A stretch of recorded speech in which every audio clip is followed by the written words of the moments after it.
Alors, si je lis ce que monsieur le procureur de Chaumont a rendu comme conclusion, c'est que malgré la gravité des faits, l'affaire n'est absolument pas qualifiée comme tentative d'assassinat et que les chefs retenus sont effraction, violence avec arme et violence conjugale en raison de la relation intime antérieure.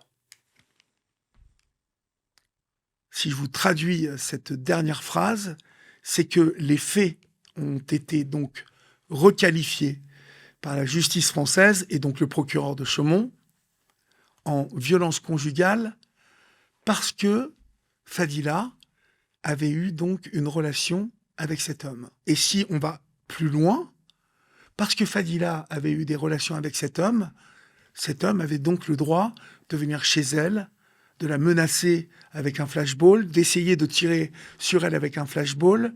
Et puis, il y a la préméditation avec cette histoire de seau d'essence qui disparaît comme de par hasard.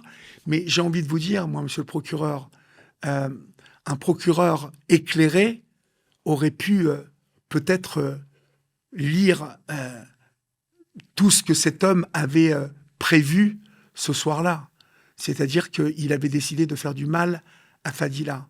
Et voilà pourquoi, aujourd'hui, je dis que cette histoire est une histoire emblématique du fait que nous ne protégeons pas les femmes de ce pays. Et que ce soir-là, Fadila aurait pu perdre la vie et qu'elle a eu une chance incroyable. Mais ce qui me choque, moi, c'est de voir les conclusions après. C'est de voir que les conclusions sont...